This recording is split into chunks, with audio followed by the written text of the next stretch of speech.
What's going on, people? Welcome back to Curtis Shaw TV, back with another live stream the day after the night before we beat Brentford 2-0. And I'm a little bit more calm now. A little bit more calm. I'm going to be honest, people. I was a bit moody yesterday. I don't know what it was. But yeah, I think there was a real Chelsea hangover there, and I sort of let it spill over into yesterday's watch along as well. I'll be honest, man. I was frustrated that we hadn't beaten Chelsea. Then I see Chelsea lose to Leeds, and that made me even more think that we should have beat Chelsea. And I think after going 1-0 up so early in the game against Brentford, I expected us to go 2 or 3-0 up, take off Rice, make it comfortable, make it enjoyable. And I don't think yesterday's game was particularly enjoyable. And we got the win. And I'm happier now. I'm calmer. But we are still going to discuss some of the performances. A win doesn't mean everybody played well. A defeat doesn't mean everybody played bad.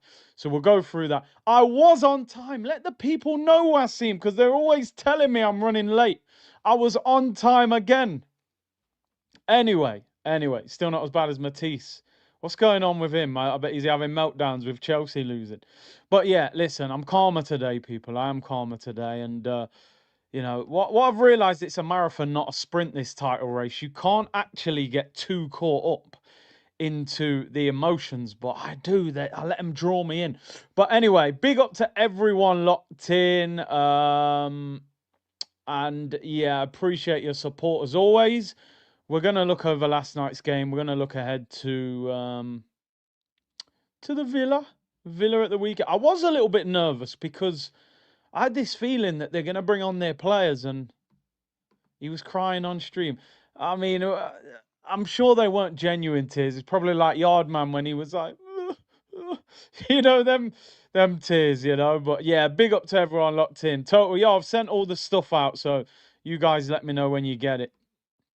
All of the stuff that was won in the 100k stream. Big up to everyone. Appreciate everyone locking in today. As I said, I'm a little bit calmer today. I kind of looked back on myself last night and thought, you need to calm down a little bit, you know?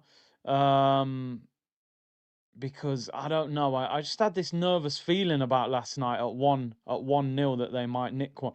He was blocked for no reason on YouTube. I will try and look into that. Sometimes I genuinely I don't even block many people because hardly anybody says anything disrespectful. Even MJ, he trolls us on a daily as a Man United fan. I've never blocked him, so I will try and look into that. Thoughts on Chelsea's title challenge? I reckon it's done. I reckon it's dusted, to be fair. 9 points. They're inconsistent. I don't think they'll get in the, I don't think they'll win the league. It's the emotion, Big C. No need to apologise. I know, but you know, sometimes you let it affect you a little bit. But yeah, man. Big up Guna Genk, big up Big C. Proper ballers on the green screen. What would we do to have one of those three? They just don't make them like they used to, do they? Forever a gunner, is Odegaard better than Arshavin as a player? I mean, see, you're trying to draw me out again. I mean, Odegaard for me at the moment is I don't even know how to explain it. I was going to say I'm confused, but I'm actually not. I'm actually not confused. I do have my opinion of Odegaard, and I'm finding it difficult to move away from it. And I know everybody doesn't agree with it, which is fine. This is what football is about, and we are going to have different opinions, but I just don't think Odegaard is producing enough. I think, and you know, people go, oh, Odegaard's only just came back from injury, but I'm not, like, this is what people get wrong sometimes. Like, you put something out critiquing a performance or a player, and they think you're basing it off a 90-minute spell. I'm not. I've watched Odegaard, as all of you have, for the last couple of years, and I'm not convinced that he's doing enough in games. You know, a lot of he looks busy without doing that much. A lot of sideways and backwards passing. You know, that doesn't do it for me. Not when you're the attacking midfielder. But we'll discuss it in more. I'm not saying he's a bad player. I'm saying he can do far more than what I'm seeing. Ollie said Villa win could be good, eases pressure on them. Maybe.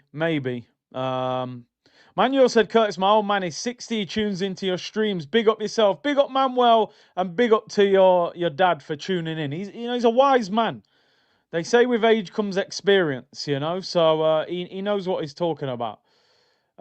Redemption said, I checked my YouTube rap and you was my #1 channel I watched this year. I'll take it, people. I'm not doing the Jude Bellingham celebration, but, I also am doing the Jude Bellingham celebration. We've got to be in the top 5. We've got to be. You were never convinced I have receipts. Yeah. Listen, Odegaard started to convince me, but I think when you're in the 25-26 season and you're talking about 22-23, I think something's seriously wrong. I think you're hanging on to something that maybe isn't there. Thomas said, Big C, do you consider Perez as a world-class player? No doubt about it. Along with Ryan Giggs, he was the best left winger in the Premier League. One of the best in Europe. French World Cup winner, started for France. Perez, one of the best wingers that's ever played for Arsenal. Let's keep it a buck. So, yeah. Perez, Bobby Perez, vavavoom. Come on, man. That man was trying to pass penalties to each other. That man were breaking boundaries, people. Perez was mad. He used to run like a penguin. But what a player. What a player.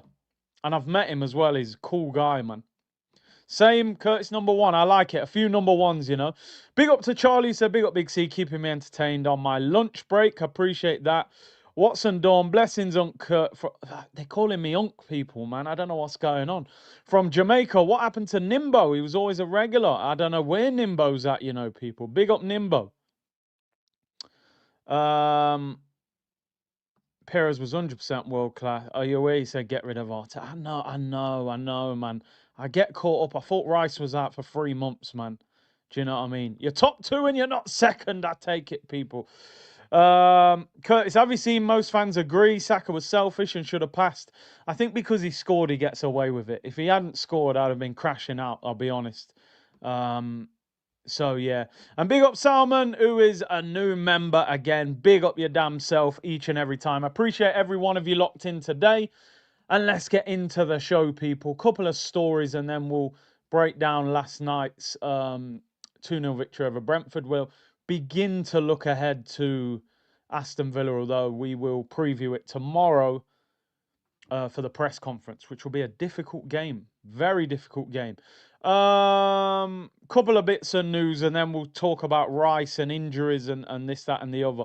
Yeah, I once had the discussion with Kevin Campbell, God bless him, about I think sort of the question I put to him was, is Alexis Sanchez the best winger that we've seen at Arsenal? I know Rocastle played wide a lot of the time as well, and he's a legend. Perez, Sanchez, Overmars, Merson at times played wide. Saka, of course, in the modern day, but I think Perez edges it because he won so many trophies. And he left that legacy at Arsenal as well. But I think Sanchez and Perez, for me, I loved Overmars because he was so quick. And you guys know I'm a pace merchant, I did like Mark Overmars. But I think the difference for me, why I loved and Nasri at times was unbelievable as well. What I loved about Sanchez is Sanchez felt like he could just put a team on his shoulders and carry them. Where Perez had that luxury of, if I don't play well today, Thierry Henry's going to win the game, Bergkamp's going to win the game. But Perez won big, big trophies, But I loved Alexis, man. I'll be honest, Alexis is possibly my favourite Arsenal winger that I've seen in sort of my generations. But we had him at the wrong time. If he was in this team now, we'd win the league. Guaranteed we'd be title winners. Anyway, people, few stories. Player of the month announcements. And for my FIFA players as well. EAFC, but I'm still calling it FIFA. For November, Harvey Barnes, Dewsbury Hall, Doku, Bruno Fernandes, Morgan Gibbs-White, Reece James, Arsenal's Declan Rice, and Igor Thiago of Brentford, who didn't play last night. And there's your Player of the Month nominees. If you're a FIFA player, you probably want Doku because we love a 90-plus pace winger. But I'd love Declan Rice. He'd be good on FIFA DM as well. Has he had the best month out of the players? I'm thinking about the fixtures. Who will they go with? I mean, it's a popularity contest, really. So you don't often see a lower club player win it because of the votes. So it's unlikely that Dewsbury Hall or Thiago will win it. But we'll see with that. We'll see with that. Hopefully Deckers wins it. I said if Arsenal win the league, Rice will probably win Player of the Year in the Premier League. So Rice has been nominated for Player of the Month. And, guys, don't forget about me, guys. The most attacking manager in the world, guys. Super Mick Arteta and Mr. Lighthouse nominated for Player of the Month. Mikel Arteta, listen, guys, I want you to come to the stadium at 7:30. I want you to be like animals, guys. I want you to bark like a dog. I want you to moo like a cow. I want you to roar like a lion, guys. The atmosphere was unbelievable, guys. It was unbelievable. Manager of the Month, Arteta, Unai Emery, Pep Guardiola, Spanish dominance people, Marco Silva, Enzo Maresca, and Fabian Herzler, the Brighton manager.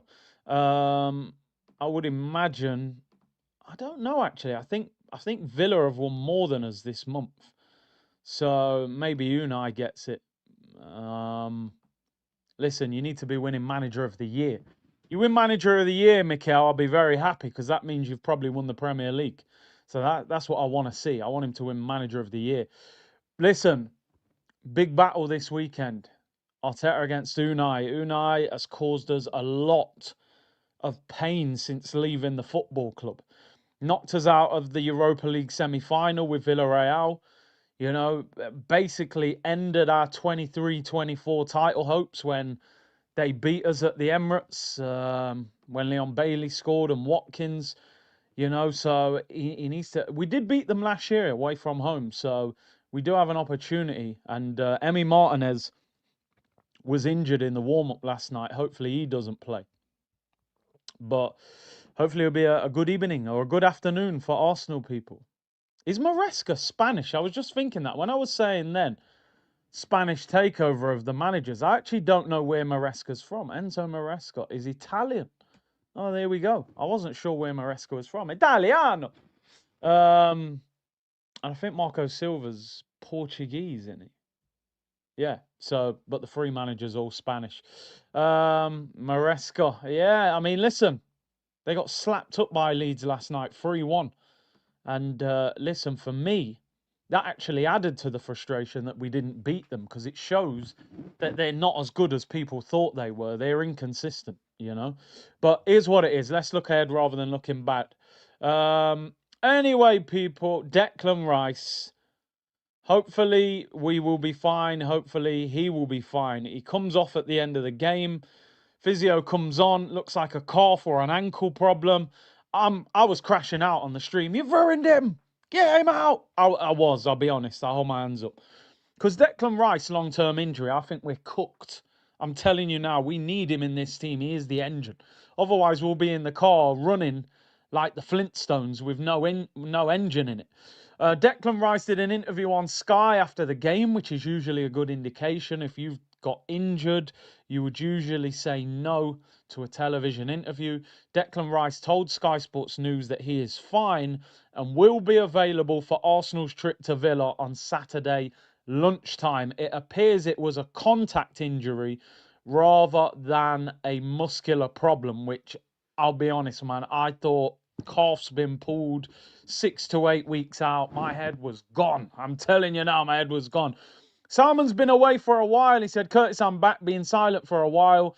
I'm here to help you cope with the new year, the meltdowns, the therapies. I'm that voice of truth in your head. We know how this season ends. Big up Salmon, man. It ends with Odegaard showing us armpits and lifting the Premier League title. If it doesn't, then we have a serious problem on our hands. Forever Gunner said, Rice said, an interview is fit to play. You are spot on, my friend. Big up to everyone locked in. Over 1,000 of you already. I'm going to try and calm down for the next few games until we go 1-0 down at Villa and I go absolutely crazy.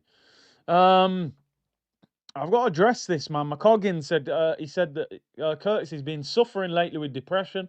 He feels like there's no point to life, bro. There's always a point to life. There's always people who care. You got to think there's people who aren't here anymore, who would give anything to be in your position. You're still here, you're still breathing, you still got an opportunity. Things can change. Take things day by day. Stay locked in with the community. You know, I'm sure we'll make you laugh at some point, or if not, we'll just make you wonder why you watch Arsenal play football, which is a struggle at the best of times. But listen, stay strong. I respect the fact that you feel comfortable enough to come into the community and say something like that, you know, which is a huge sign of respect. So stay connected, you know what I mean? Stay connected, big up, and the community will back you up as well, man. Of course, you know this community is legit. So big up yourself, and hopefully things get better for you. Hope to see you in the comments moving forward as well, you know? Look, and everyone's bigging you up already. So hopefully, McCoggins, we're going to lift your spirits. And we're going to win the league. We're going to win the league. And if we don't, we'll just do Arsenal therapy all summer. So stay strong, man. Big up yourself. And if you need help, yeah, man, reach out to people, you know. Reach out. That's the way forward, man. Yeah, man. Trust me. Yeah, and look, everyone's saying the truth there. One foot in front of another and all that, man. Big up. McCoggins, you'll be good, bro. And there you go. He said, thanks, guys. Glad to be in this community. Come on, you Gunners. Come on, man. We're going to win the league. We're going to win the league. Please. If we don't, I'll win it on Football Manager. You know, I'll put in the code where you get unlimited money. I'll make sure we win it. I'll buy everyone. You know what I mean? So, nah, man, big up. Legendary community, man. More than a community, guys. You're more than a community, guys. You are more than a community. Unbelievable, guys. It's unbelievable. Win the dog will be proud, guys. She's barking right now, guys. Declan Rice was pictured after the game as well with Ivan Toney, which again would indicate he's all right. You know, you ain't taking pictures with your friends if you mash up. You know what I mean? You're just going to get out of there and think, what's happening? I'm surprised they let him in the stadium. Remember, his attitude's so bad that Arsenal didn't go anywhere near him. Hey, listen, Ivan, you cannot come in the stadium, my friend. Your attitude, it stinks, guys. It stinks. But yeah, Ivan Toney was there, and him and Declan Rice are good friends. So he was in the stadium. And there's talk of him coming on loan to the Premier League for 6 months to try and get in the World Cup squad. So it'll be interesting. But I think Rice will be fine, people. I think Rice will be fine. We've spoken about it before. Club Brugge next Wednesday away from home. Wolves next weekend at home. For me, Rice I wouldn't start him in any of those games. I would leave him out of both of those games. I would love to see him not even travel to Bruges, to be honest, and give him a few days off. I heard a quote from Arteta saying, like, when am I supposed to rest him? It's like, bro, you've had ample opportunities to rest him, including Port Vale in the Carabao Cup. So the moment that full-time whistle goes at Villa Park, I would be saying, Deckers, either go home for 4 days, go to Dubai for 4 days. I don't want you on the training ground. I don't want you in Belgium for that Bruges game. Yeah, rest, let that body settle. But you do need to get us through Villa because that is a huge, huge game of football. Paddy Power's finest. Yeah, maybe I had a bet on the game. Who knows? Tony should have played for Jamaica, and I know very quite closely about this situation. And I know for a fact that Jamaica approached him and weren't able to convince him. He was balling at the time, and he obviously felt he had a career with England. But moving to Saudi has basically stopped that happening. I don't think Thomas Tuchel views it as a major league, and yeah, he should have played for Jamaica. He should have, but Jamaica are struggling to convince people to play for them because unfortunately they don't have a proper setup. So a lot of these guys turn it down. As I said, Ivan Toney, Reece Nelson, Mason Greenwood, and Jed Spence were the 4, and so far none of them are playing for Jamaica. So is what it is. But Declan Rice should be fine, guys. Declan Rice should be fine, and we're going to need him. Before we get into last night's game, player ratings, stats, press conference reaction, all of that good stuff, and waffle, which you could call bad stuff as well, I want to give a shout out to a player. We don't just criticise players here. We do when it's necessary or when we're confused by the performances. But we also compliment and big up players when they have earned their stripes. And I feel like this guy deserves a special mention for today, sorry. Mikel Merino. You thought I was going to say Mikel Arteta then. Relax, you better win a title first. Mikel Merino, 30 goals and assists in 2025. And you know what? I was actually thinking about it, right? I think Mikel Merino saved Arsenal's season last season. He didn't save it in the sense of we achieved what we wanted to achieve. We didn't. We didn't lift a trophy, so ultimately we didn't achieve anything major.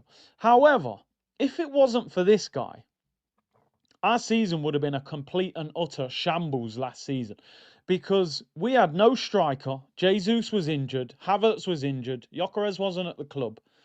And we didn't buy Ollie Watkins. And this guy goes up front, scores 2 goals against Leicester. The rest is history. He scores against Real Madrid at home, plays brilliant, gets an assist away from home, plays brilliant. Let's be honest, our Champions League run is the only reason we had any kind of enjoyment in last season. If we'd have got knocked out the Champions League early, last season would have been a shambles. He was a huge part of keeping us going at the back end of last season. Honestly, every time he gets a big chance, I expect him to score.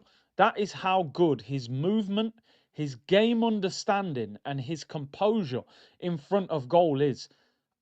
Up front, he has genuinely rescued his Arsenal career.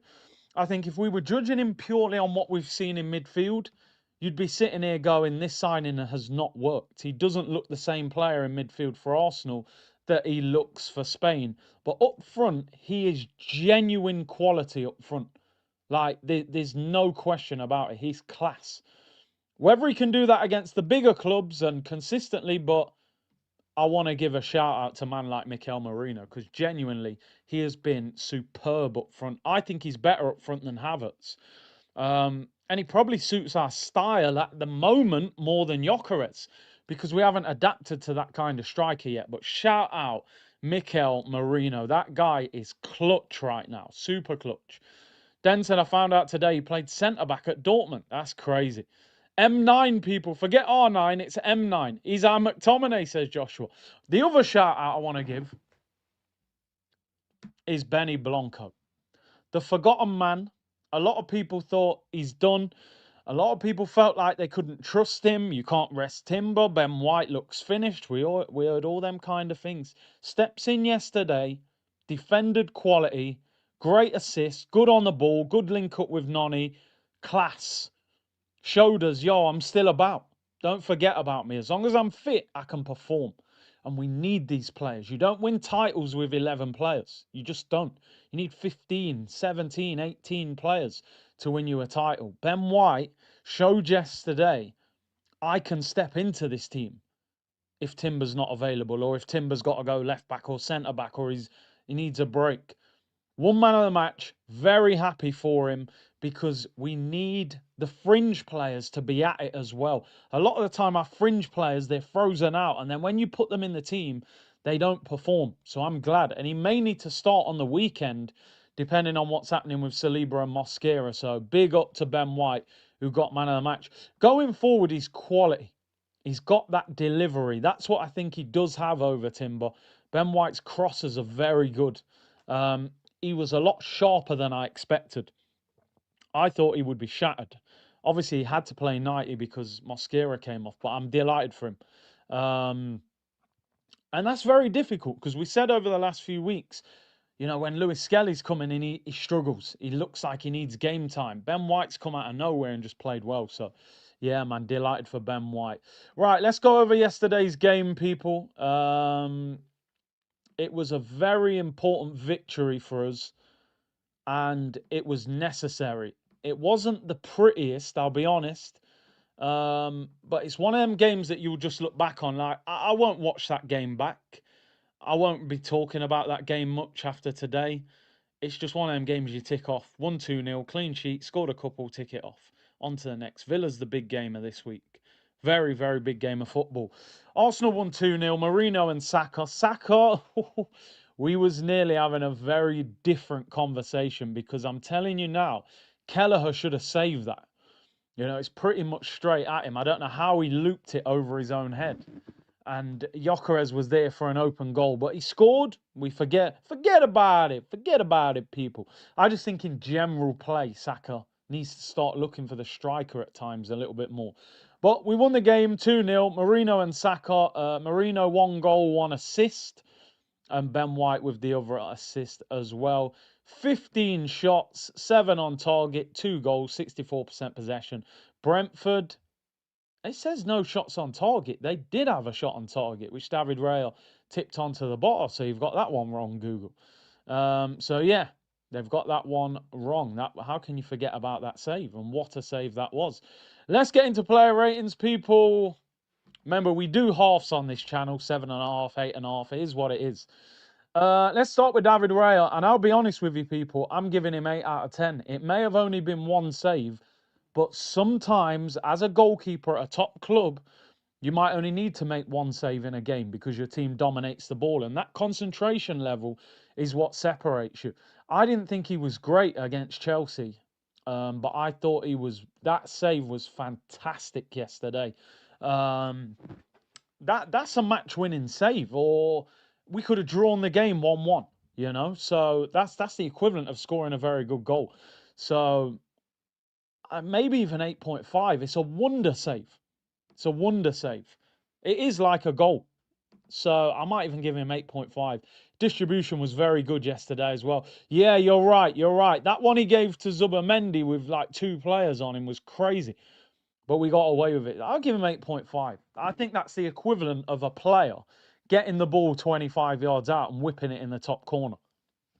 So I give him 8.5 for David Raya. Brilliant concentration. Ben White, a.k.a. Benny Blanco, a.k.a. Benjamin I Don't Watch Football White, a.k.a.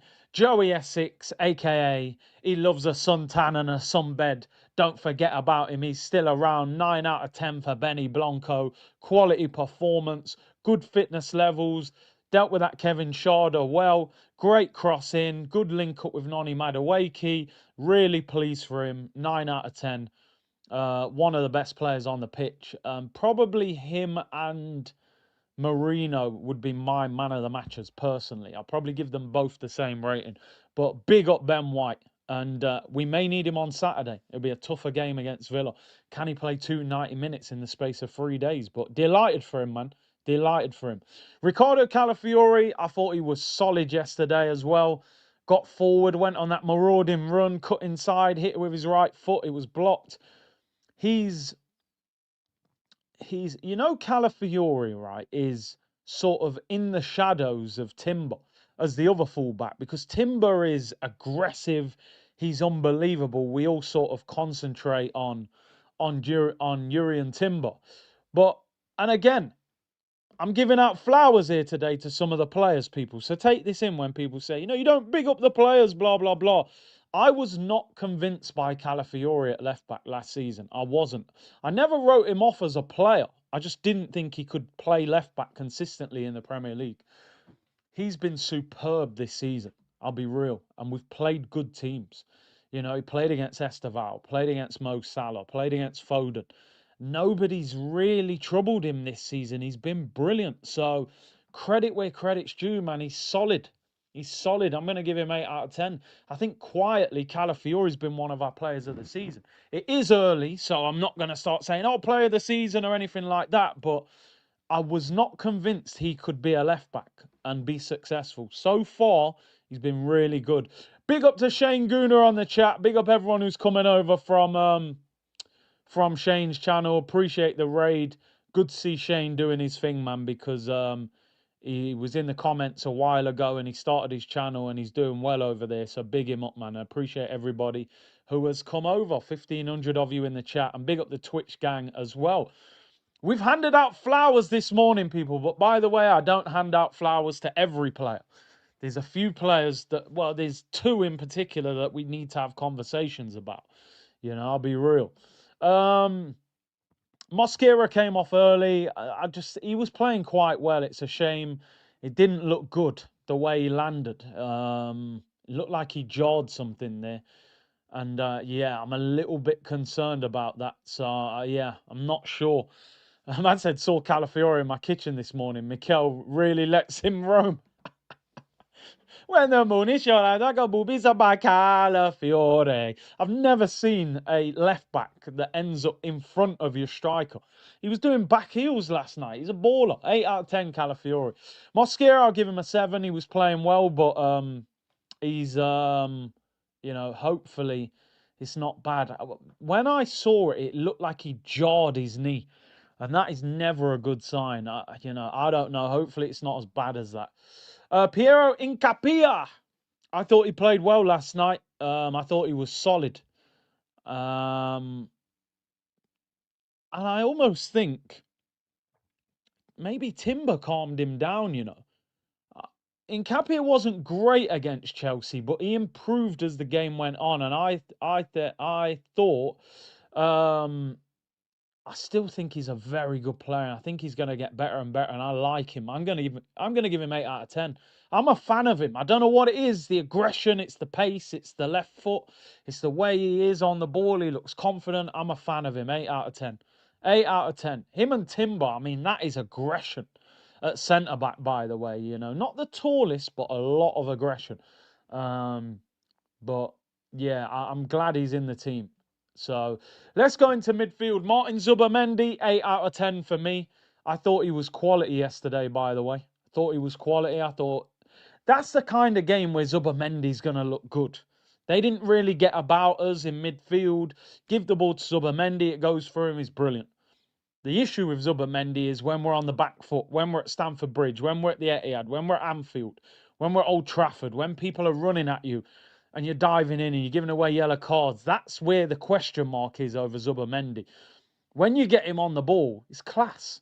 He's class. When we move the ball quickly and you go through him, he's class. Those players, when we were 25 years ago, 20 years ago, whatever, we didn't hype those players up, the number 6 that just got on the ball and kept it ticking. Now, those players are vital. You know, Pep needed his Rodri. Xavi at Barcelona, and I'm not saying he's on those guys' level, but to play that kind of football, you need that kind of player. And he was good yesterday. Now, I haven't watched the Diddy documentary yet, man. I heard it's controversial. Big up Jonathan Ample, who said his missus who gives birth on the 29th of December. M8 better be lifting armpits for the new Gooner. I also screaming at my TV to sub Rice. He was shattered. Yeah. We need this next generation of Arsenal fans to see success. That's what we need to see. Better version of Jorginho, yeah. Yeah. And you're right, Cam. Rice and Zubimendi don't have cover because if ever there was a game you would give Norgard a run out, it would be against Brentford at home, his former club. And still, he didn't come off the bench. So, yeah. Declan Rice. Deckers. He ran his socks off. I don't think he was as effective last night. I'd probably give Deckers a 7. He was tired, man. He was tired. He wasn't bad, by the way, but he didn't affect the game as much. The set pieces are not as effective without Gabriel. 7.5. He ran himself into the ground for the cause and basically had to sub himself. Oh, he could have scored, couldn't he? Yeah, I might bring that down. 7. 7 out of 10 for Declan Rice. As long as he ain't injured, then no problem. Martin Odegaard. This one is an interesting one. It divides opinion, and some people have a very different opinion to me, and I respect that. You know, I really do respect. Let's go full screen. We're having a serious discussion. Like, I genuinely am open to the discussion, though. I want to know people's opinion about him. I really do. I think sometimes you can be a very, very talented footballer. And other times you can be a talented footballer that doesn't affect the game enough. I don't know if I see it different, you know, and some people will see it different. And I respect that. I respect that. I still think He doesn't damage the opposition enough. That's my biggest problem with Martin Odegaard. And some people say his role's changed. And I know people will say he's been out injured for 7 weeks, or was it 6 weeks? So he's not going to be at his best. I'm not judging Odegaard just purely based on last night. I'm judging him over what I've seen over the last 18 months. You know, last season he was lackluster. His numbers have dropped. I don't like to judge football purely on numbers, but you also can't ignore numbers. And I'm underwhelmed by his performances in an Arsenal shirt for the last year and a half. You get the odd game where you go, I played really well. He got three goals in 30 games last year in the Premier League. He did get 8 assists, I'll give him that. He's played 8 Premier League games this year, no goals and 1 assist. I need more. I need more. For me, and I think a big problem with Martin Odegaard is he comes too deep to get the ball. I think he needs to be getting the ball 10 yards away from the striker. I see him getting the ball off the centre-back. And I'm like, bro, that's Zubimendi's role. We don't need you to do that. Let Zubimendi get the ball off the centre-back. I want Odegaard to look up and Merino's there and Saka's there or Gyökeres making a run. I want to see a through ball. I want to see a shot. There was points in the game. I share a season ticket with somebody, right? As you know, I don't go to hardly any games. But sometimes we have a little discussion after the game. How do you think it went? And he's a fan of Odegaard. And he said to me that the crowd were groaning when Odegaard was getting the ball on the edge of the box because they're saying, shoot, shoot. And he's not shooting. Damage the opposition. That's what we need. You've got the technical ability. Stop being so nice and friendly. I saw him jump out of a challenge yesterday. I don't like that. I know he's just come back from injury, but come on. You're getting 200 grand a week plus. I don't expect to see you jumping out the way of a tackle. There was a point in the first half, he got a little nudge off the ball. Oh, you know, ref, he pushed me. No, forget that, bro. I don't even care if you're not that strong. Run, challenge, grab him, do something. So, I don't know. I don't know, people. I'm not writing him off as a player. I'm saying I'm underwhelmed by what I'm seeing. You know, sometimes I feel like for a while we've been talking about 22, 23. We're now 25, 26 season, you know. I don't know. You guys let me know in the chat. I'm open to the discussion. Odegaard is at 8. He's never a 10. Eze is the only 10 we have. I hear that. I do think he's an 8, by the way. I agree with that. He's not a 10. Jerome said, hear me out, Curtis. Before Zubimendi wasn't there, he would have to be the one to drop. Plus, when Saka first come back, we didn't criticise him. We understand, yeah, but then surely you've got to adapt as a player. Zubimendi's there now. He's the deep-lying playmaker. You don't need to drop and get the ball off the centre-back. Stay 15, 20 yards higher up the pitch. He has a no-shooting clause in his contract. I agree with this. We should move on from relying on him. Sometimes people think you're criticising a player when you say that and they're offended. Sometimes it's a compliment to the team. Sometimes it's a compliment to the team to say, you know what? Odegaard was a player that 2 years ago had to be starting. You couldn't not start him. I now look at Arsenal and think, we're at a point, I'm not looking at Odegaard as, he needs to be starting every week. I think you can pick and choose games and go, okay, we're going to dominate the ball at home. Maybe you play him a big physical away game. Maybe you leave him out. I think we've evolved. We've evolved, guys. As I said yesterday, Zinchenko and Jesus were game changers when they first joined. Within a year, 18 months, we'd moved on from them. And then after 2 or 3 years, you're getting rid of them. I look at Odegaard now and go, you might be that next batch of player where you now become a squad player and you're not starting every week. That's my opinion. Not everybody will agree with that. Free Gaza said, get Rodgers and sell Odegaard. I'm a big fan of Morgan Rogers, man. Jay said Odegaard is a luxury player. AMSN said absolutely 100. Don said, Curtis, you are wrong. Odegaard is way better than Eze when it comes to controlling. Controlling, yes, but damaging, no. Damaging is what I'm talking about. I think he's there to damage the opposition. And I just think he's too nicey, you know.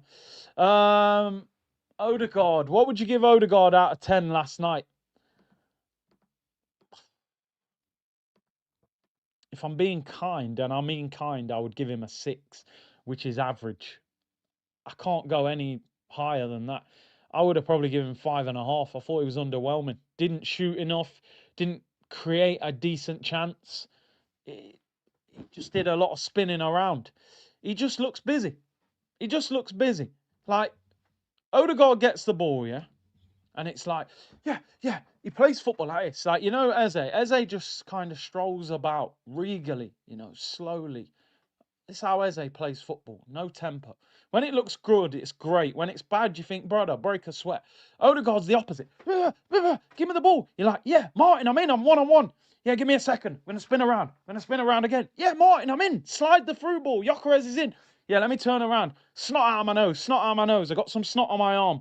Let me do the hair flick. You know what I mean? Come on, make some more noise. Yeah, I'm in. Give the through ball. Press triangle. Odegaard's in. Let me spin around 3 more times. Yeah, go on, Gyökeres, he's 1-on-1. Snot again, snot. Come on, make some more noise. And then eventually he goes, yeah, there you go, Saliba, I'll give the ball back to you. You go, bloody hell, mate, no wonder you're tired. You've just spun around 44 times like the Tasmanian devil. Snot's come out of your nose 40 times. You've rubbed it into your hair 4 times. You've told the crowd to make more noise, and then you've gone backwards. Too much backwards and sideways passing, man. What are we doing here? Come on, man. You know what I mean? Odegaard. It's like watching a video and putting it on +2 and it's all going quick. You know what I mean? Eze's like minus 0.5 and Odegaard's at +2. It's crazy. What are we doing? 5.5, man. I need more. I'm sorry. We need more. Come on, Martin. You better do more at Villa Park because they got some beasts in midfield. Anana and them, man. They'll go mad. Odegaard is like that famous juice-making Indian guy who just appears to be fast, but he's actually doing nothing. I'm spinning around. Move out of my way. That's him, man. Kylie Minogue settings. Kylie Minogue would probably shoulder barge him and win that battle as well, to be fair. I thought the same, but you men are tripping. Odegaard is 100. Forever gone. I'm at the point with Odegaard where if you want to impact, or at least don't do anything bad that backfires in games. I've lost faith in him. 2 years ago, people were comparing him to Kevin De Bruyne. Yeah, the world's fastest reader. That guy who gets the book and just goes...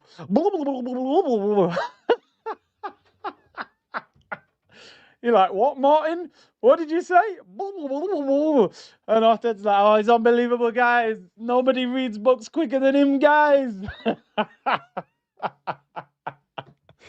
No, man. Martin, what are we doing here, Martin? What are we doing? Honestly, you know, even if you don't agree with me, I'm sure you'll at least laugh about it anyway. So that's why I get away with it. You know, you put a hint of comedy in it, you'll get away with it.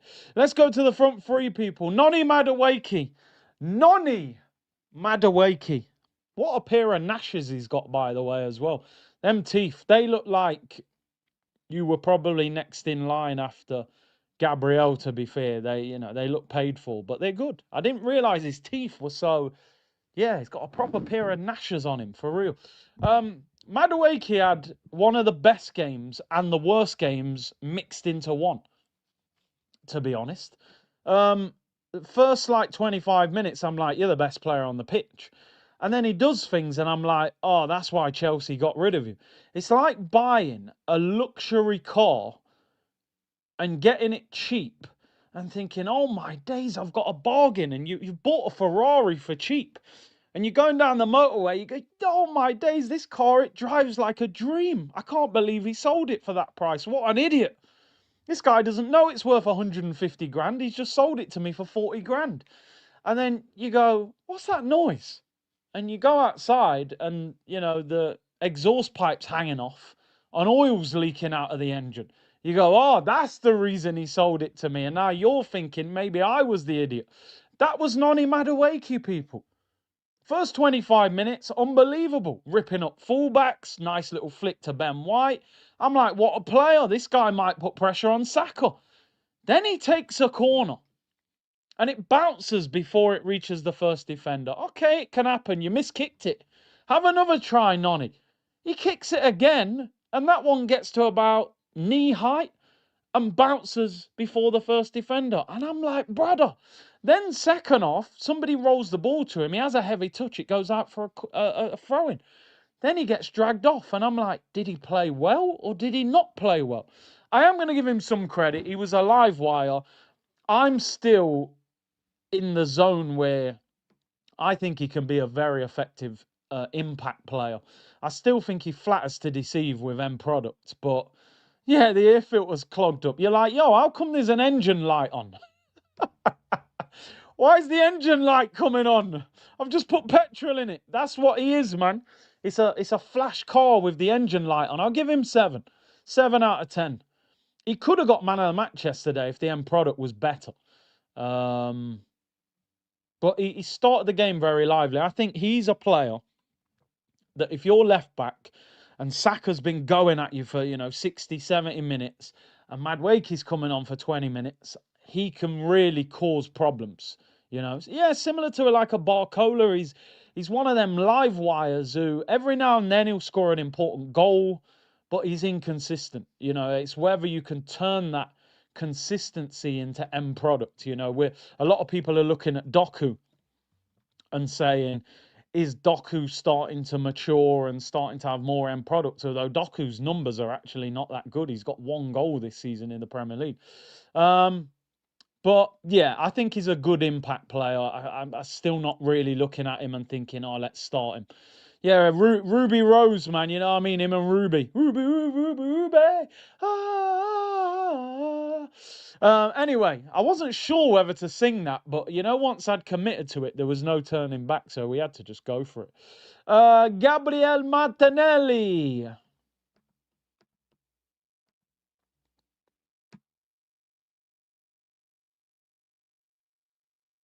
Ah, dear. It's one of them where you're going through the airport. You go through security, You take everything out your pockets, your watch, your phone, your keys. You put them in that plastic box. They go through the scanning machine and it beeps and goes the other way. And you're like, what's going on here? I've only got my phone and my wallet and stuff on me. And it's gone the other way. And they're like, yo, we're going to have to scan this a little bit more. And then they call you over. They're like, yo, you're going to have to take off your trainers, put your arms up, and they're scanning you. And you're like, what's going on? What have I done? I'm not a criminal. They're like, yo, we're looking at this and something ain't right. That's the way I'm looking at Martinelli in these performances. I'm like, bro, I need to see your passport. I need to see your driving license. I need to know your history because you do not look like a Brazilian right now, bro. I grew up loving Brazilian football. Yeah. They were my favorite players, probably along with the French players. Romario was the first striker that I really studied growing up. R9 is my favourite footballer ever. Ronaldinho, Kaká, Rivaldo. Okay, that's not fair. I shouldn't compare you to them. That is the creme de la creme of Brazil. Let's not compare you to them. That's unfair. But brother, what kind of performance was that yesterday, man? What part of Brazil was that performance from? That's a farm performance, not a favela performance. Dear oh dearie me, man. You play like that, you ain't going to the World Cup unless you're there as a fan. I'm telling you now, that was Ricky Martin, people. You know what I mean? She bangs, she bangs. Oh, babe, the way she moves. And because she looks like a flower, but she stings like a bee. In the Champions League, every minute this guy's scoring. Knee slides, he's doing a shark celebration. Then he turns up in the Premier League, he plays like a goldfish.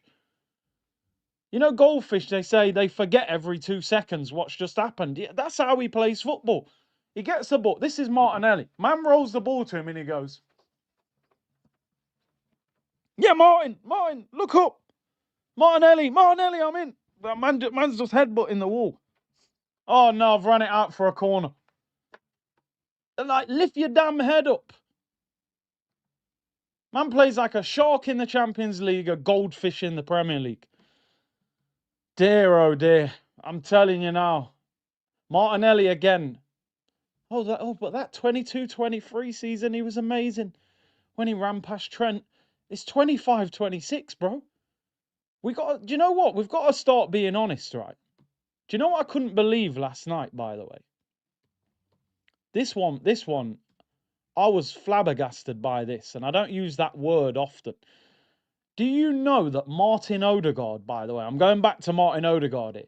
Do you know that Martin Odegaard turns 27 this month? 27, you know. Martin Odegaard's 27 this month. You should be at the peak of your career, bro, at 27. You know what I mean? And this is why I don't have patience with some of these players. Oh, but he's only just come back from injury. Be patient with him. He's 27. You should be bossing the Premier League. You should be unplayable. 3 goals in the Prem last season. Martin Odegaard turns 27 on December the 17th. 13 days from now. 27 years of age. Martinelli's nearly 25. We treat some of these players like they're teenagers. We still think we signed Martinelli from the 4th division in Brazil. You know what I mean? This season. Oh, but he's got great potential. Nah, man, bond that. Martinelli, bro, I'm sorry, he was the worst player on the pitch yesterday. 4 out of 10. 4 out of 10. He was awful yesterday. Should have got dragged earlier, to be honest. And let's finish off with Mikel Merino, who I bigged up earlier on, who I've got so much respect for. 9 out of 10. One of the best players on the pitch. What a goal. The movement across the defender. The header, the celebration, the composure. Listen, the biggest credit that I can give to Merino is at this moment in time, Gyökeres can't get back in this team. He will get back in this team because there'll be a game where Merino gets bullied and he does roly-polies all over the pitch. But at the moment, you can't get this guy out of the team. I called him San Marino in midfield. I call him Dan Marino up front. His full name is Mikel Merino Zazon. Zazon. 29 years of age. Mikel Merino Zazon. Baller.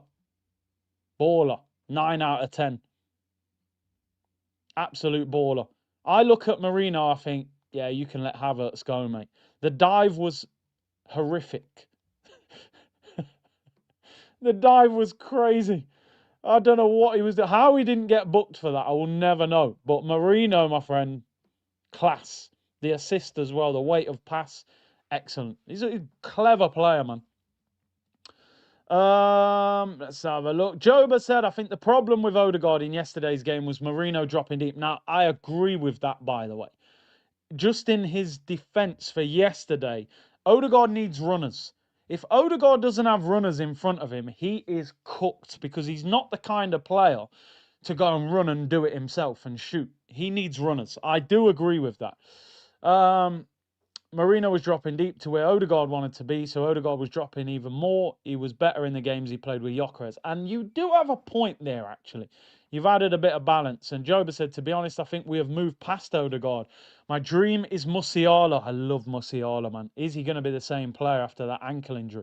He said, break the bank. I just think we should give Odegaard a chance with Gyökeres, Eze and Saka. And if he doesn't perform, sell him immediately. Yeah, I hear you. I hear you. HLM said, Odegaard prime breastfeed. No, I remember we said it, man. He was lactating, man. He was playing on the pitch. Milk was coming out. I'm joking, by the way, but was Merino's dive better than the Micah Richards one? Yeah, Merino's was. He's the most shameless diver you've ever seen in Premier League history. That guy, he really is. He don't even care either. He don't even pretend. Just a quick look at the bench. Who came on? Saka, goal, 7 out of 10.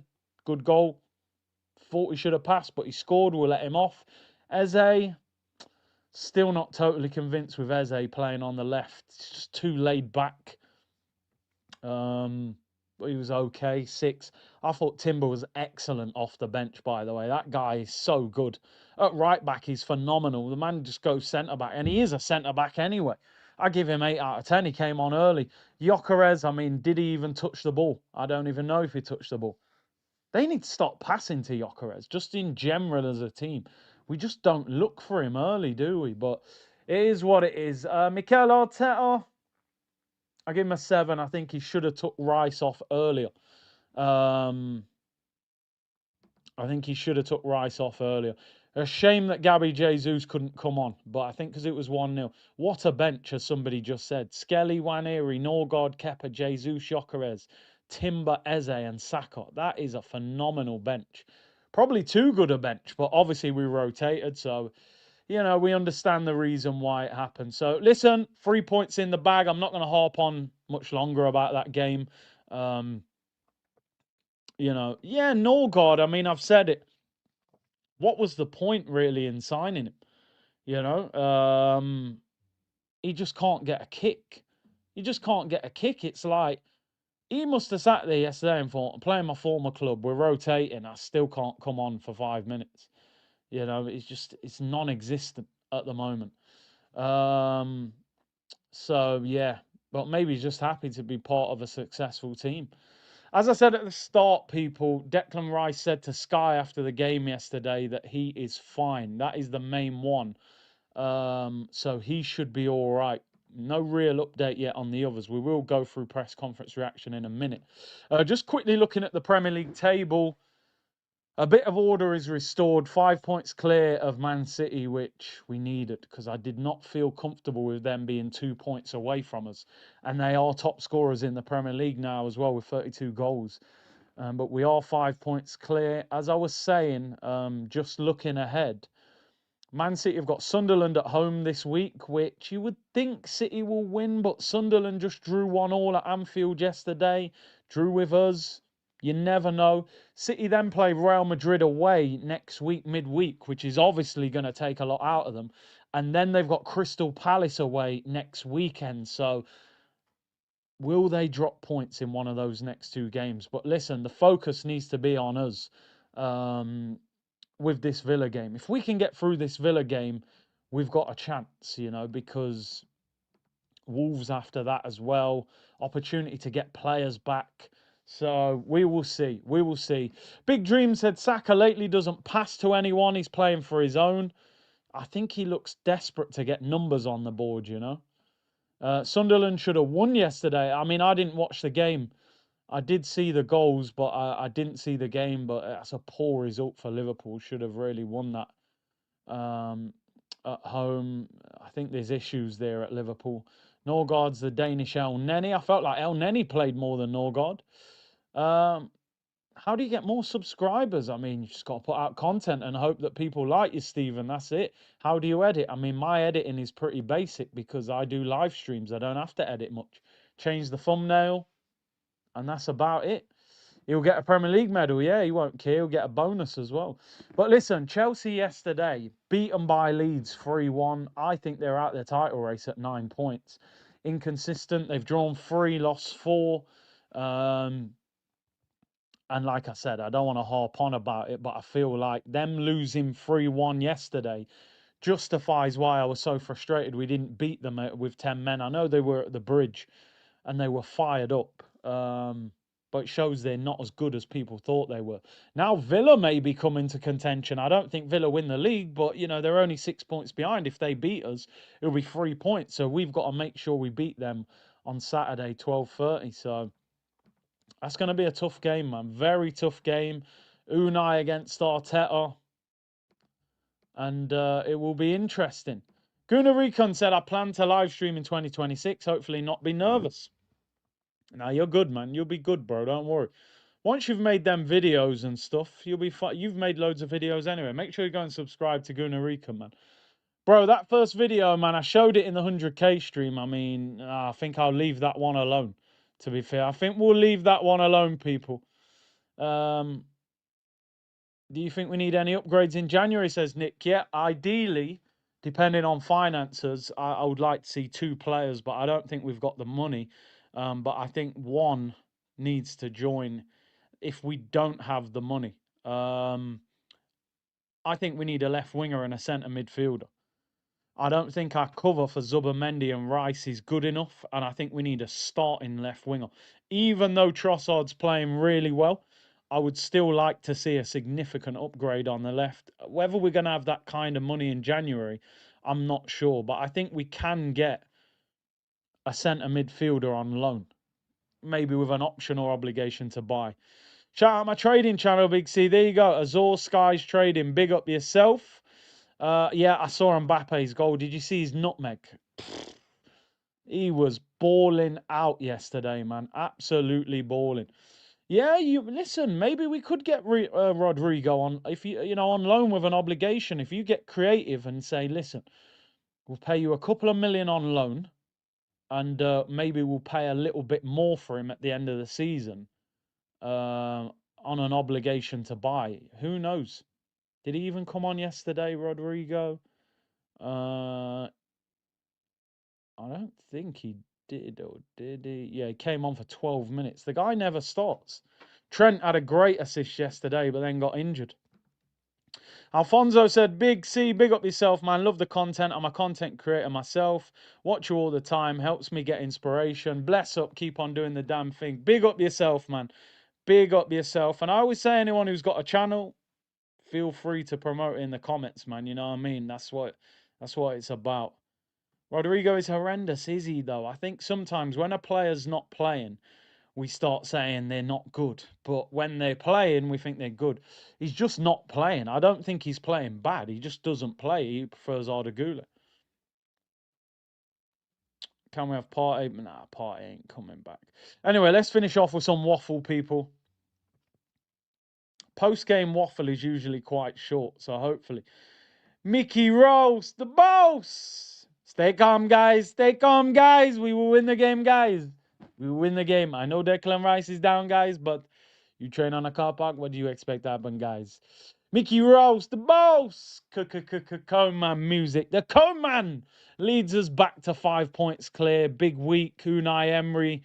The battle of the former and the current Arsenal manager. I'm rotating the starting 11. Rest, that's quite a positive word to use. We had to make some changes. I didn't realise, by the way, look how long that answer is. We had a very demanding week at every level, emotionally, physically, and what the game demanded, the tactical and technical aspect of it. We were asked to play 3 days later, one less recovery than Brentford. And still performing the way we've done against a team that is super well coached and organised. They are clear about how they want to generate big chances. So at 1-0, we knew it wasn't good enough. I don't think we conceded anything apart from the save that we had to make from the corner. The game was open, needed that extra energy to close it. We didn't have it. We had the courage to take the ball. Skip it. You don't need that in your life. It's only Wednesday. Is it Wednesday? No. It's Thursday. Oh, on injuries, yes, obviously it's never good news. Declan Rice had to come off. We don't know. We'll have to see tomorrow what he's got. Christian Mosquera is the other one that is out. Obviously, we have Big Gabby and Willie Saliba out as well. We have to adapt. It's been a theme this season. But when I look at the players that haven't been playing much, for example, Ben White, the performance he had. Martin Odegaard has been out. He puts 96 minutes under his belt straight away. Noni the same. Victor is coming, and now he's getting some minutes. I'm very pleased to see that. A lot of you saying Yildiz. Yildiz good, man. He's class. Yildiz, Liao, those guys. It's just whether we've got the money. You know, I get the impression, because we couldn't buy Nkapia on a permanent, that PSR, we must have been close. So would Juventus allow Yildiz to go on loan with an option, or Liao from Milan? I don't think they would. Well, I think Rodrigo, you could get him out of Madrid. They hardly play him. Yildiz starts, Liao starts for their clubs. On Merino's performance, he was immense. The way he scored, super smart. His timing, the way he wins the position and execution, his overall performance with the ball and without it. I remember an action that he passed to Martin in behind. Martin doesn't chase it. He makes 40 metres to chase it to the corner flag and goes back, wins the ball back. He is everywhere. And his goal, with that really good momentum at the moment, he makes the team better. See, I told you, subliminal disses. Martin doesn't chase it. Track 3 on the new album. Coman music. Odegaard diss. He didn't even chase it, guys. He didn't even chase it. He's so lazy, guys. He's so lazy. On Declan Rice's fitness, talking about fans and support, I asked them to be here at 7:30 and they were here earlier. So thank you so much to all of them for being with us. We needed that energy today. He could not carry on playing. We have to wait and see tomorrow what happens. As for a swap, they get Martinelli, we get Rodrigo. They'd probably prefer to get Win the Dog, to be honest. I'm picking up another clean sheet. We talked about that. I think it was 4 games. We didn't manage to do that for different reasons. We conceded from a set piece against Chelsea and against Sunderland. The other ones are a bit different. Today we probably should have conceded a goal if it was not for David Raya and a save that he's made. But I think apart from that, we didn't concede much. On Mosquera's injury, we have to wait and see. It's probably the knee or ankle. We don't know. He could not really tell us exactly how it was, but he wasn't able to continue. Doesn't sound good. On Merino's role, I said earlier in the press conference, it's curiosity, his will to learn, his will to help the team. He knew we had a major problem from the beginning of the season. We lost Victor, Kai, and Gabriel Jesus. We needed a solution. He did it last year really well. I think this season he's probably taken it to another step because he's able to do even more things. So I think the team is grateful. He is enjoying it. Mikel Merino, make sure you hit the like button and subscribe. We'll be rounding up shortly. On Ben White's performance, personally, I'm very happy for him as a human being. I think the rest of the team is the same because he's a player who has always played for us. And sadly, because of the right reasons, he wasn't playing that much because Urian was excellent and he's been out for a while. Then he needed to earn his place. His attitude has been so positive, so good. When you're ready, you're given the opportunity, you take it like he did today. Today, I'm very happy that we have him back in the best version of himself, and we're going to need him because he's a tremendous player. Benny Blanco, here we go. Nyamming waffles, sipping syrup. We take the bees, honey, thanks to Merino money and that man music. Big up Elliot Roberts, man. We were waiting for it. On the 90 minutes as a whole, I think we had 3 big chances to score the second goal. We didn't do it, and then we were going for the second one. The game became a little open. I'm going to skip it. How long's left? Oh, man. I feel like yeah, all right, there's not many left. He's getting boring now. Yeah, Saka should have scored that rebound. On Ben White being back to his best, the first thing as a defender is he defends and defends with that purpose, with that determination. He's done that today. On David Raya's save, I thought he was in. They are so good at that as well. It's a big moment in the game. On Merino's versatility, it's a lesson. The whole summer I was thinking if we bring in a 9, what was going to happen with Gabby and Kai? I have a lot of 9s. I like them so much as well. What are we going to do? How are we going to handle it? So far, we haven't had a problem because they've been injured. So live the present, live the moment, and deal with the situation. On the fixture schedule, it's probably not one thing, but we can help the players and everybody in the league and everybody to do what we have to do to give it another day, especially teams that are playing so much in Europe. Yeah, he wants more time off. And then the press conference. You don't want to hear that waffle, guys, on a Thursday. I thought it was Wednesday. This segment of the show needs an ego waffle sponsorship. I'm telling you, there's got to be a waffle company out there that can sponsor Bird's Eye Waffles. You should let AI summarize. I probably should. I'm tired after reading it. Premier League teams are not playing the same way as Champions League teams. That's why players like Martinelli have more success. Pep tactics versus Arsenal. I agree with you. Champions League teams, because generally they are a very good team in their country, so they're not going to turn up and just surrender because they're going to back themselves that they can cause problems. Now, Martinelli does well against those teams because there's space for him to run into. In general, in the Premier League, at least 50% of the division is going to come on low block. And in that case, when Martinelli doesn't have a lot of space, he's very limited in what he can do. And that is the problem. That statement meant he didn't want Gyökeres. I'm reading it because with him, I always read more into it. He was probably convinced to bring in a striker, and bringing a striker of that level. Benny Blanco from the Bronx. What a film, by the way. Carlito's Way. But yeah, anyway, people, thank you very much for tuning in. Really appreciate your support as always. 1,750 of you in the chat. Tomorrow we'll be back. More press conference waffle tomorrow. Pre-game for Aston Villa. And we'll look ahead to the big game. We'll see who's available for Villa. Let's hear what Unai Emery's got to say about Emi Martinez, who came off injured. We'll do a predicted 11 and we'll look ahead to the game. Big up to everyone locked in. Appreciate your support as always. And I will see you. Oh, in fact, yeah, we might do the World Cup draw. I think that's at 5 o'clock tomorrow evening. So we may be on twice tomorrow. But yeah, I'll be on at 1:30 tomorrow. Big up to everyone.